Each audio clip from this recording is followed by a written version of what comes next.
Welcome to Permission to Evolve. I'm your host, Brandon Thielk. I'm a performance and life coach. I'm joined by my co host and producer, Holly Deschenes. Today, we're going to be getting into asking for help, which is, I think, difficult for most of us. Yeah, especially if you've been let down a lot by other people. That can be a pretty big wound, I think. And so we're calling this permission to ask for help. And it's, why surrendering your pride a little bit and ego might be the key to your next level. Looking back for me personally, I don't know how far I would have gotten if I didn't surrender this a long time ago. Especially in my 20s, it was just like a lot of times of getting humbled, feeling like the rug gets pulled and I don't know which way to turn. And so it ended up like me needing to ask for people for help, whether it was like finding my next meal or a place to stay or whatever it is. This path I've been on is a lot of uncertainty, and you have to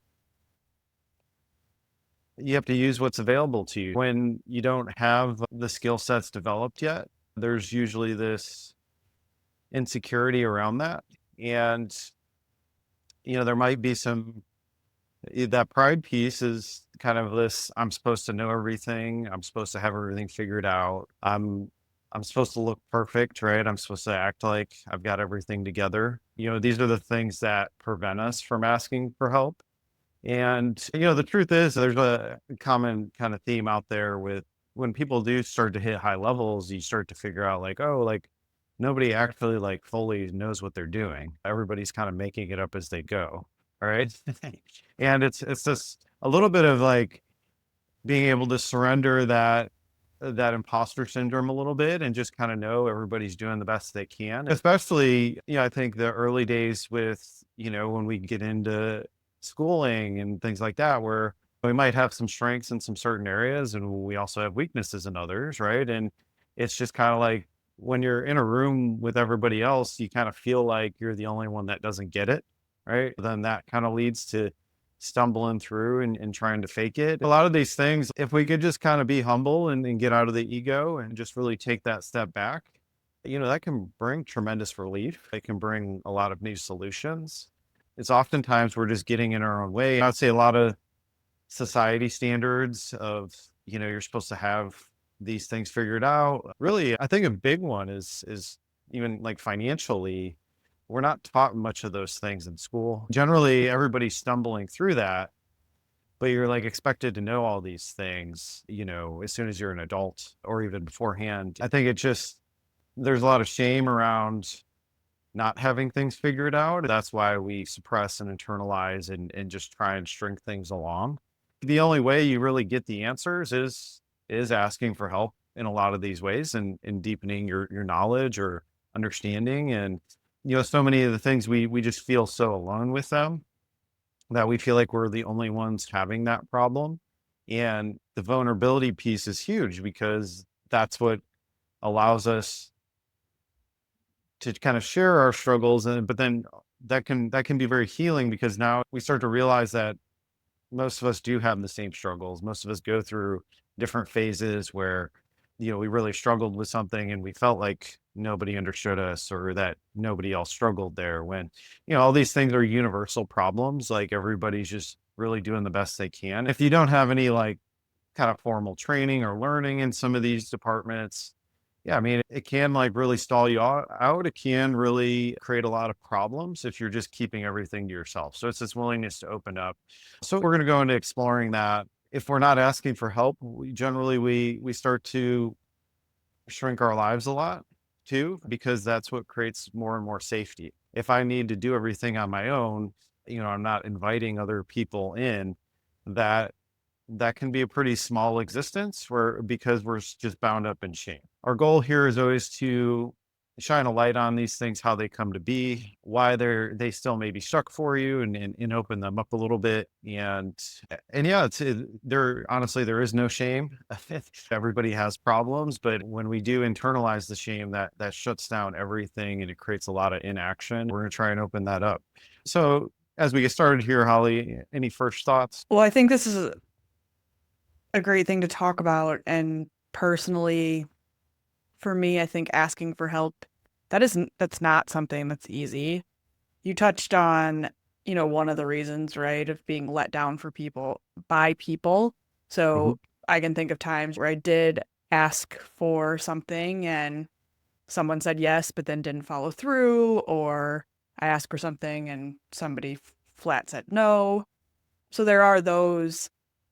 But then I also think about from a childhood standpoint,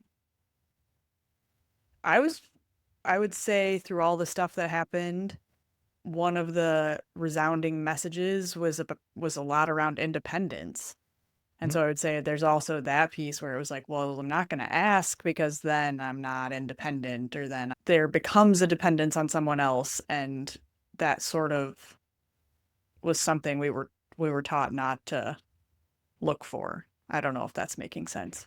Yeah, there's kind of this don't want to be a burden to other people type of Yeah. thing. Yeah. Don't And wear out your welcome. Yeah. yeah, yeah, and that's like there's everything's a balance, right? There are times where okay, we may ask for too much, but it's just kind of the idea here is we find our independence through really initially if we don't have the skills or the knowledge or we're never taught something, we really have nothing to work from. If I'm just like having to figure it out without any feedback or input from people that maybe are further along in that department, yeah, I mean it's just really going to stall out progress, and it's going to kill confidence, and we might not be moving forward in the way or developing the way we should.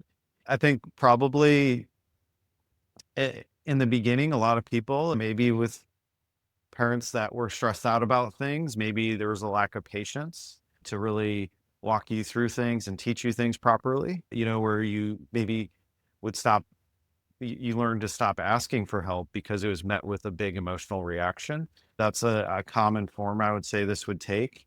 It's just, yeah, was when I needed help and I asked for it, was it well received? And if it wasn't, if that's happened a number of times, then it's just like, okay, well, like I have to figure this out on my own. I'm all alone. I don't have support, things like that. And not feeling supported is a big one. Yeah, feeling like you're a burden, I think, is another big one. And then yeah, there is kind of the pride part is that yeah, it's a weakness if I expose these things, right? It's a weakness to ask for help. And I don't want to be vulnerable because that might open me up to threats, right? The emphasis here is to have generally like if you have safe people around you, like you're not going to be attacked for asking for help, right?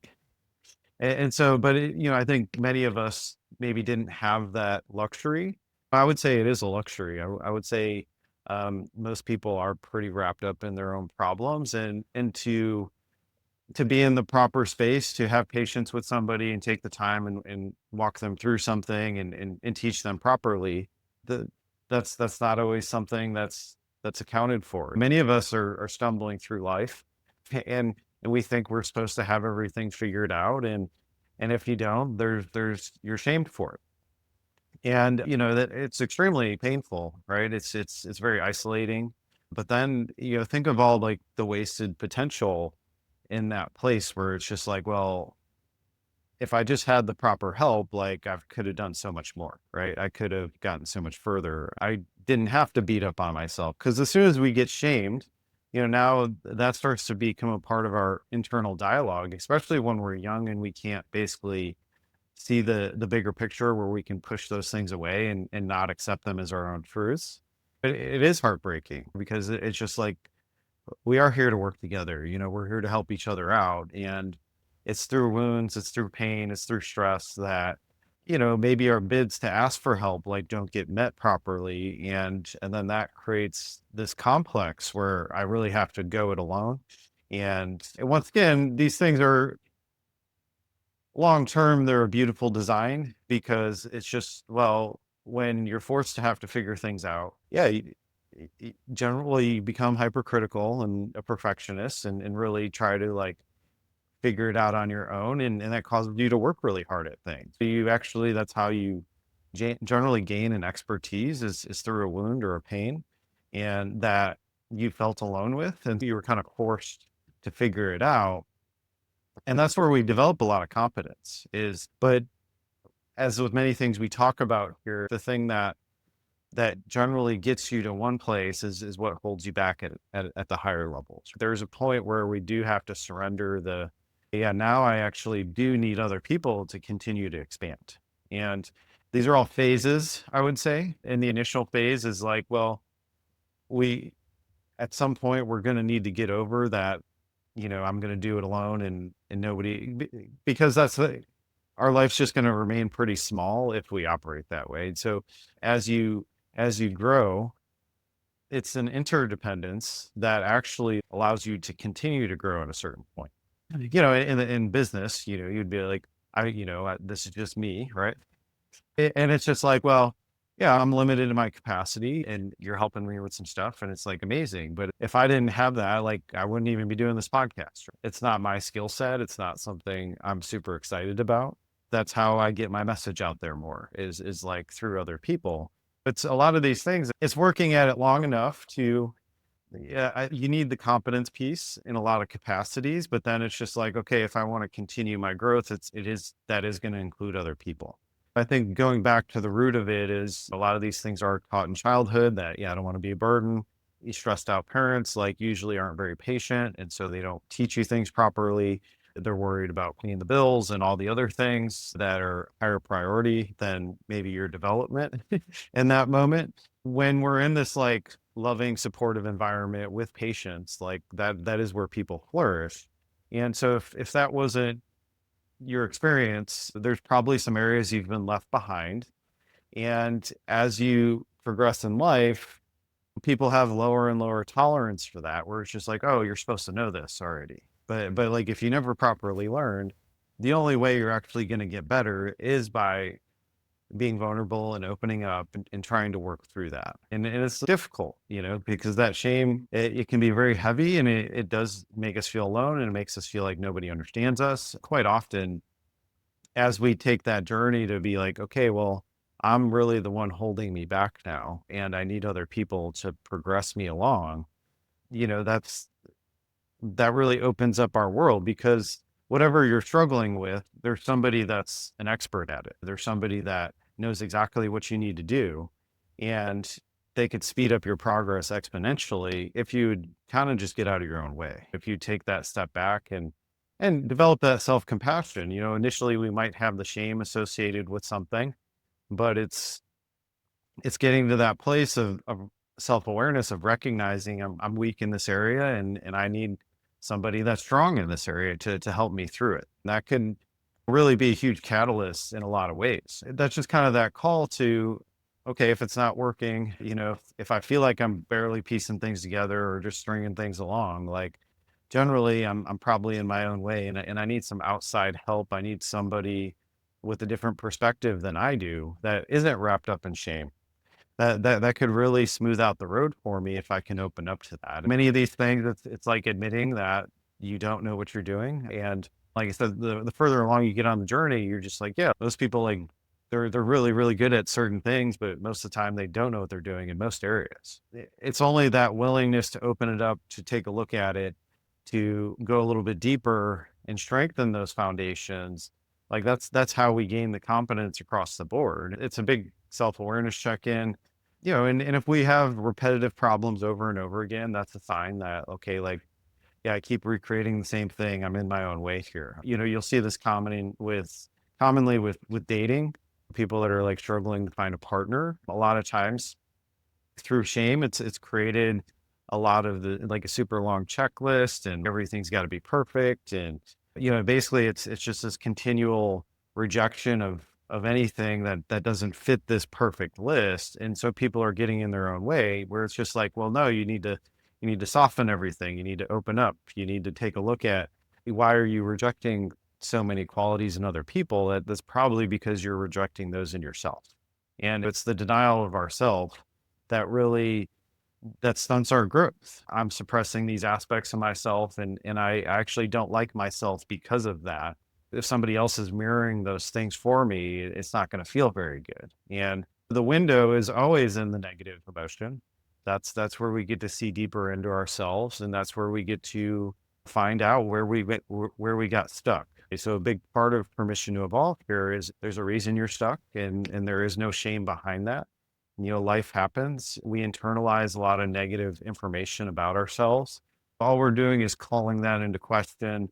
We're trying to clean that up. We're trying to align with a better version that suits you. It's usually going to be based on self-compassion rather than being shaming or hypercritical of yourself. So it's because that's all suppression. That's all, I can't ask for people for help. I am a burden. We might be telling ourselves these things and disqualifying ourselves before we even get started. I like to see other people as a mirror. So to kind of speak on your aspect of, yeah, like sometimes I asked for help and somebody said no immediately or they didn't follow through. But when those seeds are already planted in our minds, like let's say we were taught not to be a burden to other people, or we shouldn't ask for help, or those types of things, that's kind of already playing in our mind before we even go ask for help. It's almost like our expectation is being met because we kind of feel like we're being a burden. So it automatically puts it out there that we're not going to find helpful people because it's not okay what we're doing.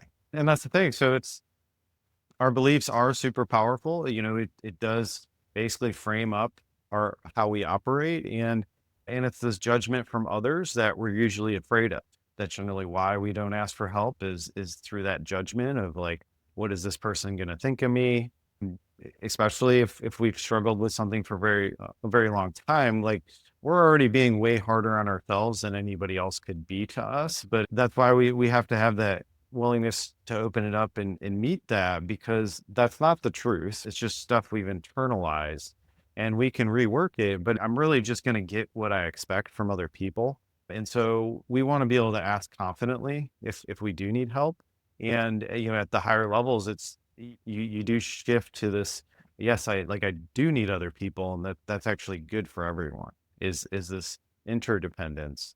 We want to take that journey of kind of shedding those insecurities, because those insecurities, that's what stunts our growth, that's what stops everything.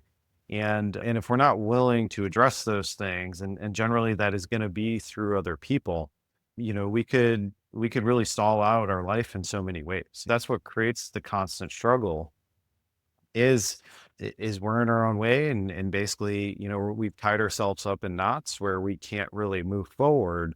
And because I have a negative judgment attached to every situation, where it's like, I'm struggling here, but I can't, I want help, but I can't ask for help. So that's an internal conflict, as we have two things within ourselves that are playing tug of war, basically. We have to get over this not asking for help, okay, in order to align with people that are going to be willing to help us. And that's say it's the energy we're putting off. It's also how we communicate to other people. It's also, yeah, like being in alignment with what you're asking for. And like, yeah, is there something I can reciprocate to balance out the equation?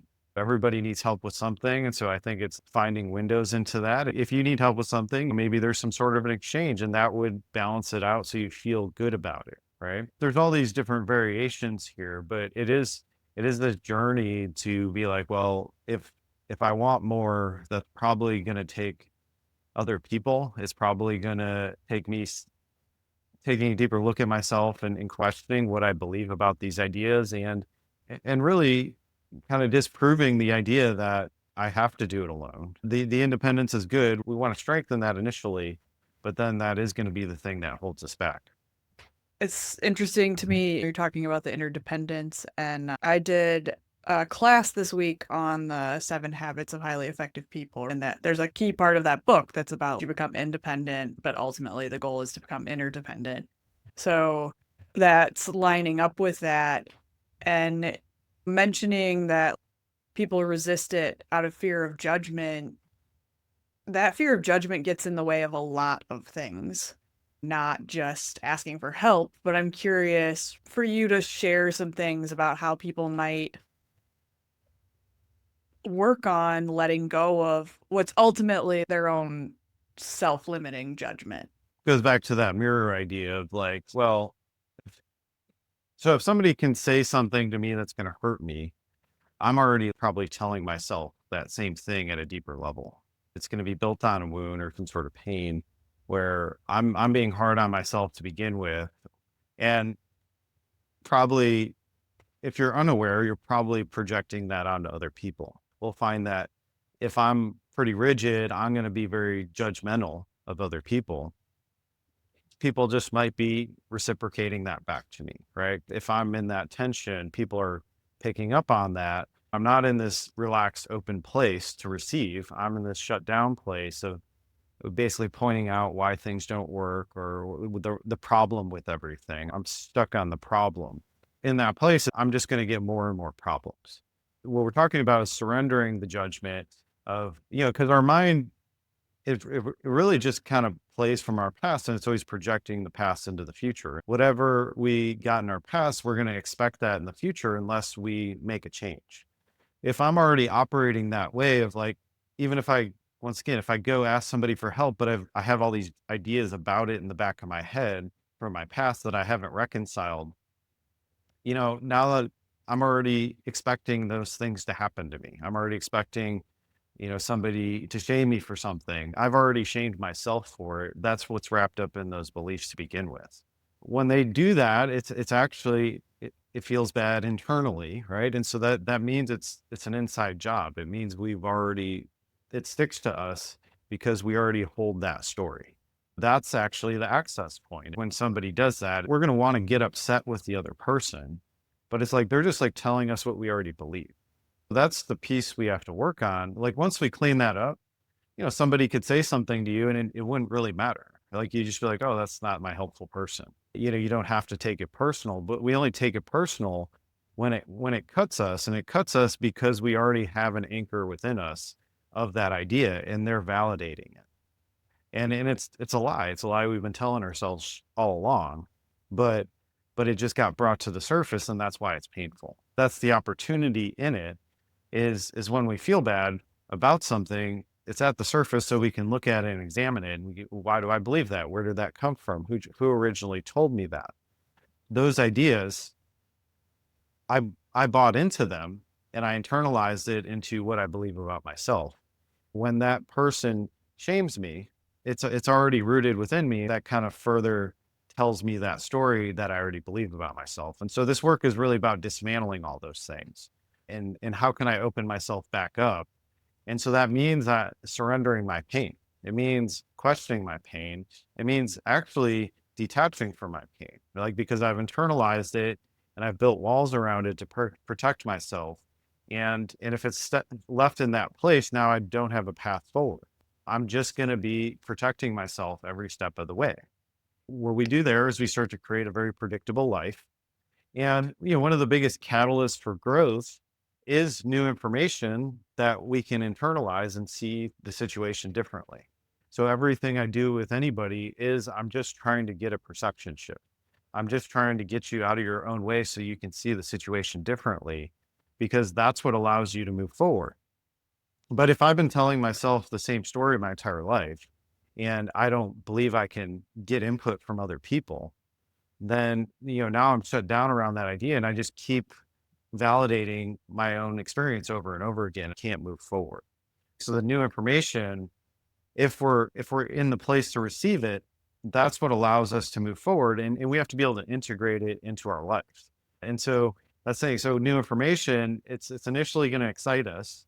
So it's gonna be like, oh, this is, you see this commonly in personal development where people go away for the weekend to a conference and everybody gets all excited.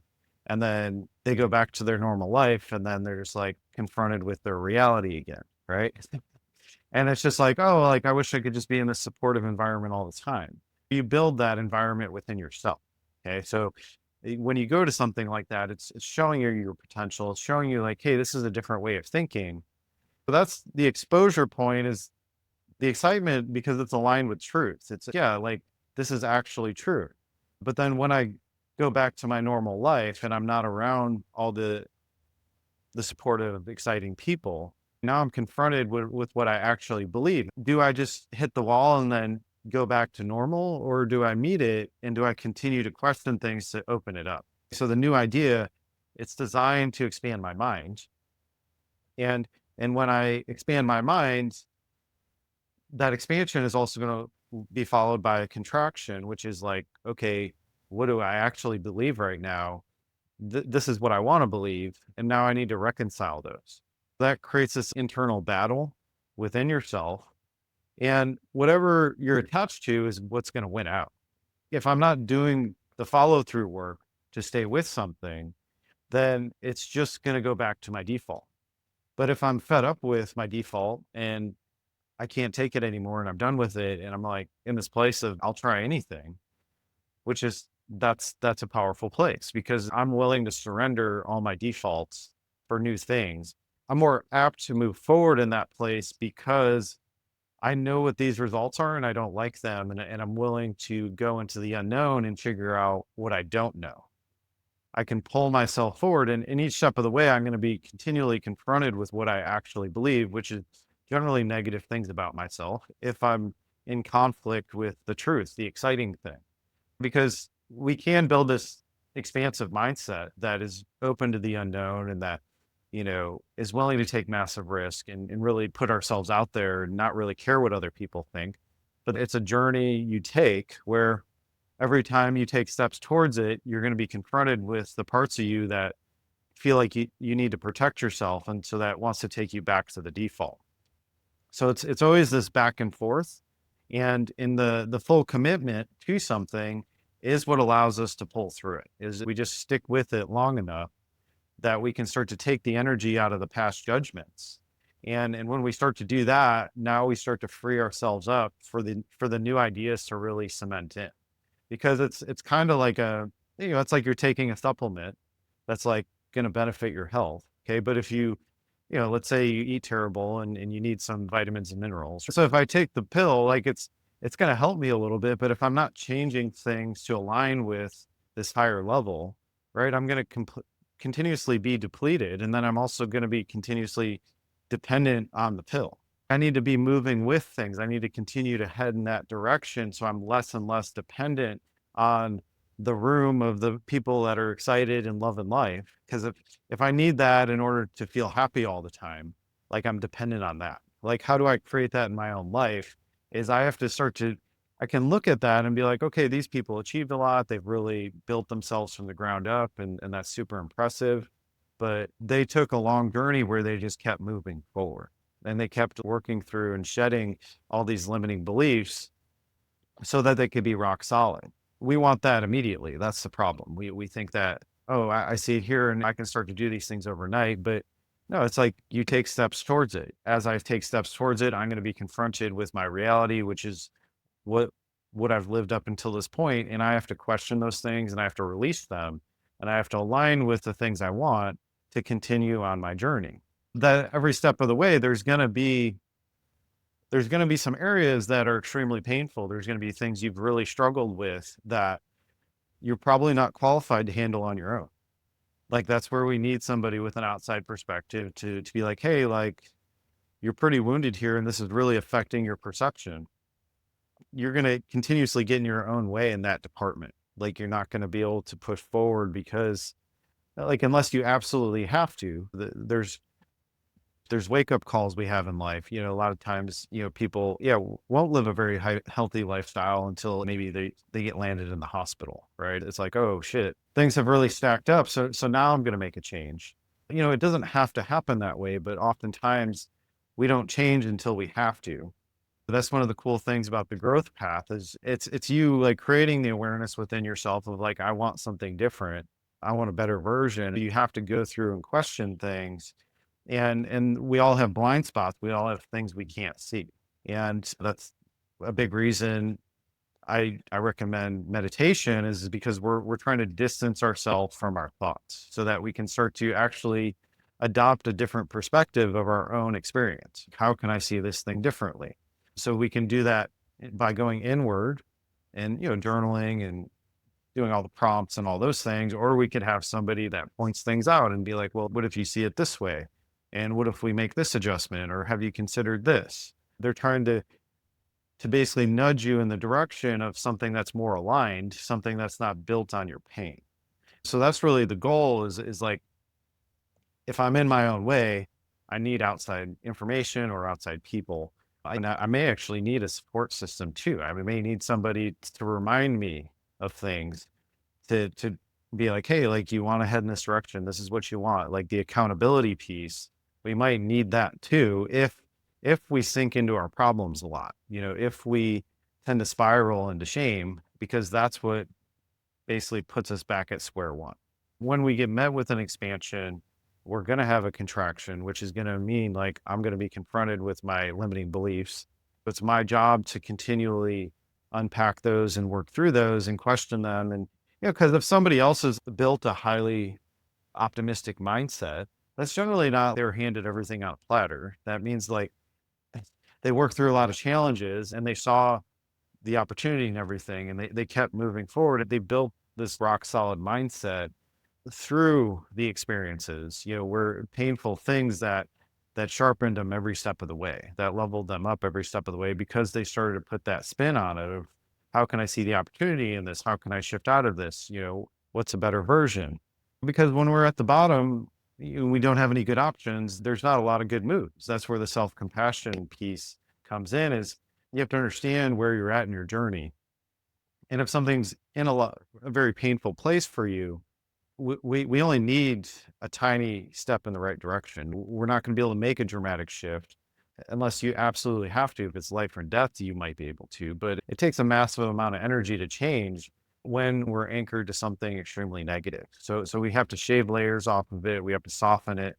We have to get it to a more neutral place before you can even start to buy into the good stuff. Everything's like this progression of like, you just work your way to, how can I see this in a better way? How can I see it in a more productive way? How can I see it in a way that gives me a path forward, rather than, oh, this is just the way it is and everything sucks and it's never going to change. We get anchored to those ideas and then we can't get out of it.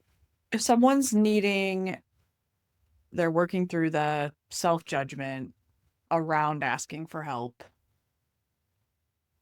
and they're looking for some places or ways to practice, what would you recommend in those cases? What I would first start to identify safe people in your life that aren't extremely judgmental, that are more nurturing, that are softer, that are kind of more apt to at least hear you out. Because a lot of times we go to very rigid people and they shut us down immediately, and then we think like everybody's like that. So partially it's being resourceful and taking a bigger look at who's in your life, or where can you get help. If there's nobody around you, then that's kind of why you hire somebody, right? Too, is yeah, this person, this is what they do, so they're not going to be mean to me, right? I mean, I hope not. Yeah. Well, and like even that with like a coach, there are coaches that are pretty hard line, that might not. You need the right fit too, right? That's where you do your research and what type of energy does this person bring? Is this just gonna is this gonna be just a ton of tough love, or it's just gonna make me feel even worse about myself, or is there gonna be that compassion in there to help me move forward? You have to filter out who you're going to in any regard. Is like, is this somebody that I feel safe with? And it's not going to be perfect in the beginning. It's just like, if I'm just trying to take these steps, it's like, it might be a little trial and error. It might be like I'm taking small steps to put myself out there a little bit. One of them could be, rather than like asking for help, I might ask for feedback. Be like, hey, what's your opinion on this? Or how do you think I could do this better? Or something of that nature. Rather than asking for a direct favor, it's more of just like you're asking for an opinion about something. That's a small step in that direction. That's a helpful way to go about it. Every time you go to do it too, like we talk about, what's coming up within you? Like, where do you feel locked up? What stories are you telling yourself? I think it'd be good to journal about that. Yeah, I feel like I need to ask for help here, but I'm scared, and start to explore like what's behind that. Where is that coming from? What specific beliefs or ideas just continuously keep cycling in your mind when you're starting to bump up against that anxiety? We're going to be focusing on that tension and breathing through it to try and understand it and try to soften it, because when we do go ask for help, we want to be in this more receptive place where we're more relaxed about it. So if I'm all bound up and worried about something and I go to ask for help, my words aren't going to be what I want them to be. The person's going to be picking up on my tension. If you have a really compassionate person, they're going to know that, like, and they're going to guide you through it. they're going to know that it's hard for you to do this, and they're going to help you through it. So you don't have to be as perfect in what you say. That emphasis on safe people that treat people how they want to be treated, right? They're in this place of they're not in this constant stress, and they want to be helpful. There are a lot of service-minded people. There are people that want to help, but it's that willingness to put yourself out there and ask for it. You just do the best you can. Just so many things in life that that we talk about here. It's just the willingness to stumble through it. Nothing's ever going to be perfect. You just have to take the steps. And as you take the steps and the judgment comes back on you from yourself, that's where we want to start to interject some self-compassion. Be like, yeah, this was very hard for me, right? And we want to feel good about taking the step. When it might not go as exactly as we thought, or the way we planned it out in our mind. That's part of taking the actions. Is as you're venturing into the unknown, you're taking a small risk, you're taking a small step to just try and break the cycle. Once we do it a few times, it just keeps getting easier. And it's not that you're looking to be a burden on anybody. It's just, well, it's just acknowledging this is where I'm at. This person's strong here. Maybe they have some tips for me. Maybe they have some insights. Maybe there's some things they can help me with. Maybe they can refer me to somebody else if they don't have the time.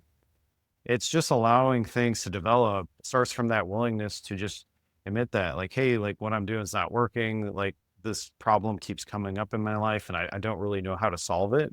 And we all have those things. That's kind of a never ending thing. If everybody was like strong in every area, there wouldn't be a lot of people like me. Everybody's got things they struggle with. Everybody's got things they need to work on, or that they have a desire behind them, but they're scared to take the actions because maybe we have a weakness there that we feel like is going to get exposed.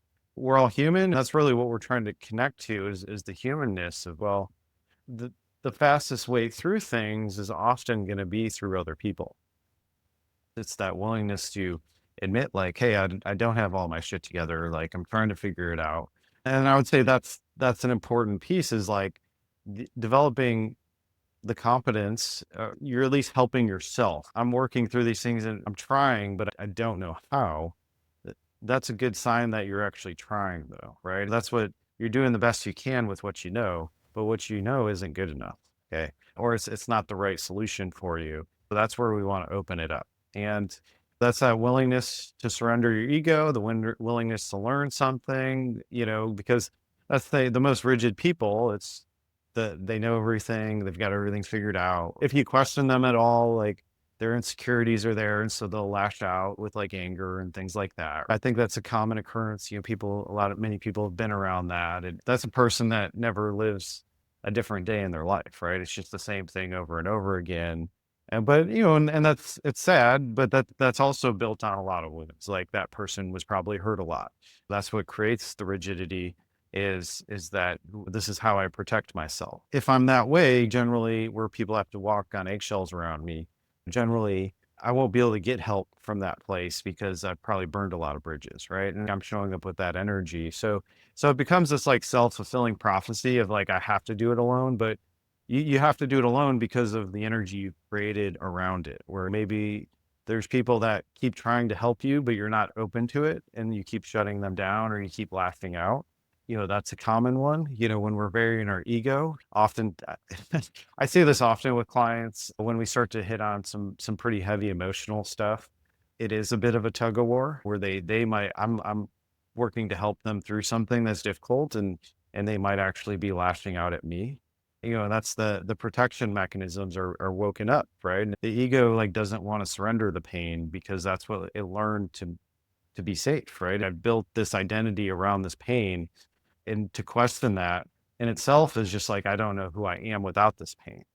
So there's so many interesting dynamics here.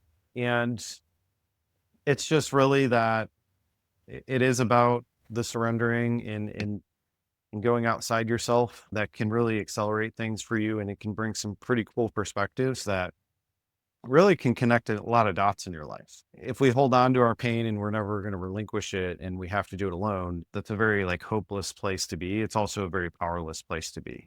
And in that place, we're generally going to be trying to manipulate people around us with anger or intense emotions so that we can basically get things from them without asking for help. That's kind of more the taker mentality.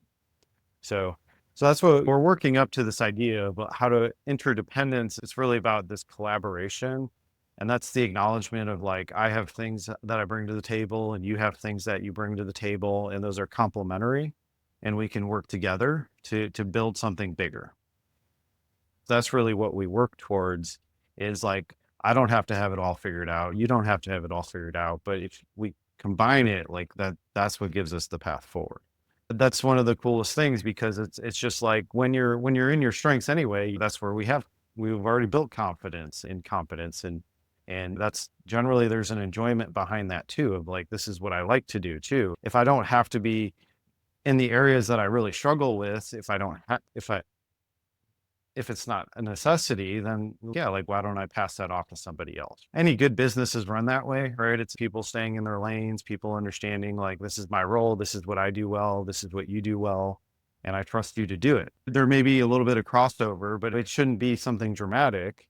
But that's the thing, it's just whatever somebody's really enjoys doing and is excited to do, and really likes to work at, you're not going to want to put them in something that they absolutely hate or dread, because that's not very productive, right? And there may be some skill sets you have to develop to complement, to continue to grow, but it's not like you're just going to be something completely different. It's putting all these things into perspective of, you can't really be perfect, you can't have it all figured out. The ego will tell you you have to do that because it's been hurt and it doesn't trust other people. You've been let down a lot. It's knowing that if I don't start to question those things, my life today is going to look very similar to what it does in like 10 years. It's just like, it's going to be a pretty similar version. If I can't be wrong about anything, if I need to go it alone, because we all have limited capacity, there's only so much you can do. If you want things to get better, if you want things to improve or scale, that's always going to require other people. And in that process, as you get to that stage, it is really looking at those beliefs of, why don't I trust other people? Like, who has let me down? Like, how can I heal those things so that's not affecting me when I move forward? Because, really, we amplify things when we relinquish control rather than trying to control and manipulate everything. That would be a boss that's like a micromanager that doesn't trust people, right? Trying to look over your shoulder all the time. That's more of that, I need to be right about everything and nobody can do it as good as I can, and that kind of thing. But the reality is, well, yeah, the person you hired to do that is probably better at it than you are, but your ego won't let you go there, right? And so that's the thing, is it's always a limiting factor. It's good to have that chip initially, because that's how you develop your strength. But then it's the next phase is this acknowledgement that, yeah, that I also have these weaknesses, and that's where I need help. So we've talked a little bit about the how and some of the ideas of like the reasons that maybe we resist asking. But if you think about the possibilities of what you could gain, if you ask and you're willing to receive from someone else, what do we gain out of those situations or those scenarios? I think one is probably like a massive sense of relief. It's generally, you're really struggling with something, and it's like, okay, I need to ask for help here. And so, one, it lifts kind of a burden off of you. And, the other person, like the problem, it might be very easy for them. So you're not even really being a burden. It might be something they enjoy doing. It's just, well, yeah, this could greatly accelerate my path just because I opened it up. And so, yeah, it's new solutions, it's new ideas, it's new outlook on things. It's, yeah, because if I'm not moving forward because I'm stuck on something, and then somebody can easily solve that problem for me, now my whole world just opens back up, because the only reason I wasn't moving forward is because of that one thing. So if that's like solved, now it's just like, that's off my mind, and now I can open back up, and that could be a game changer in a lot of ways. Or, because if you felt alone with it and you felt like you were never going to figure it out, now I might have hope restored. I might have optimism. I might be excited actually about the future. When you have like partnerships, that's often what it does. It's just like, it expands your world where you feel like more is possible now. And there's just so much to gain. And there may be rejection here and there. You don't know what everybody's got going on. There's a bigger picture to everything. It's locating helpful people, but then it's just like understanding a lot of people have their capacities, and a healthy person, they'll like respectfully tell you no, because they'll be like, oh, like, yeah, I don't have time for that. And like, they'll tell you why or whatever. They're not just going to be abrupt about it. That's going to be somebody that's like super stressed out. So let's say it's getting a feel for people's energy. It's owning your part in it. Like, how can I take this as far as it goes before I need help? Like things like that. It's because it's that willingness goes a long way. If somebody sees that you're really working at something, they're more likely to help you with it too. So there's so many factors in it. And it's just like a part of it's the language we bring to the table. So it could be like just cleanly asking, can I share something with you I've been carrying? And so you're giving them the option rather than just like dumping something on them. Would you be open to helping me with something or through something? You're giving, it's all optional. You're not, you're not just dumping something on them or giving it a hard line like, hey, I really need help here. That's going to be when you're in that desperate place. So we want to clean that up a little bit, and we want to make it feel like it's an option, because then we're not activating their defenses, because they're just like, oh, okay, yeah, like, yeah, I can do that. Because it's coming from a softer way of communicating where they feel like they can tell you no, and they're not going to feel super bad about it. So they're not going to be taking on your emotions with it. Another one is we're showing a little bit of vulnerability. I don't really need fixing, but I just need a little bit of support with this, right? I've been struggling with this area. We're not trying to dump a bunch of stuff on somebody. It's the one thing that's going to move the needle for us. So it's just getting selective about what you give, uh, what you put out there. But then also, if we're trying to put ourselves in that energy where we know we need help from other people, then we start asking the questions like, how can I help other people? What can I give? What can I do to support this person? We're putting ourselves in that reciprocal framework. And that's the cleanest way to do anything. Is if things are in exchange, or, yeah, when you need help with this, let me know. You're leveraging your strengths in the equation too and contributing. That's what really helps clean up this exchange. A lot of negative beliefs we have originally about this idea of asking for help is, yeah, it's people that have demanded things of us, or, asked for too much, or made us feel extremely guilty. There's all those different things that come with it. That's why it's a loaded topic, is because there's a lot of people that don't do it very well. Like in networking, when you just meet somebody and they're like asking for the world from you and stuff, that kind of thing. There's an appropriate way to do things, and then there's the wrong way. So it's finding that balance. And sometimes you may learn those lessons by asking too much, and then that creating problems. All these things you stumble through it once again, but we want to at least have some sort of framework to be like, okay, how can I take the most initiative on this, and then only ask for what I need. And let's say always be willing to return the favors. But that's what, as we go about this journey, you're starting to build boundaries too, where if somebody asks me for something, I know when to say no too. I know what my capacity is. I know what I'm capable of. And I'm not going to go promise above and beyond, because that's probably some of the times where, people get ghosted, is, that the person doesn't have the capacity, and they just didn't want to tell you no. So it's easier to just avoid it. So it's just kind of knowing, like, we all have things going on, and so you do your part, but then there's just going to be windows where you need other people. So I think it's taking the judgment out of it, and it's seeing that these things can really open up your world a lot. They can be game changers, and they can really speed up your process and make you feel a lot better about things that maybe you're super stressed out about on a regular basis. Because what's hard for me might be really easy for somebody else, and them being able to do it in a fraction of the time isn't that big a deal. But I need to be able to see that, have that awareness of like, I'm not supposed to be perfect. I'm not supposed to have everything figured out. We all have things we struggle with. If I can go outside me and fix these things a lot faster, like, why wouldn't I do that? It's kind of stupid not to, from that place. So I kind of love how you ended that last little bit there.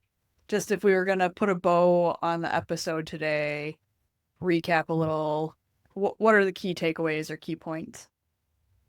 But yeah, I would say Number one, it can be a huge source of expansion for you to really go outside yourself and kind of surrender some control. When we're operating in that control, we get in our own way a lot. It's going to conserve a lot of energy for you. Like you're going to be less burned out, less exhausted, because the things that take the most energy from us are the things we struggle with because we're operating in a negative mindset and in a negative emotional pattern.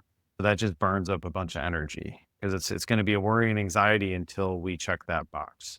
Also, it's an opportunity for emotional connection. So a lot of times, like by helping another person, you're connecting with them on a deeper level. So you no longer feel alone, you no longer feel isolated. You also start to step outside yourself. If somebody really helps you in a significant way, like you also want to do that for other people.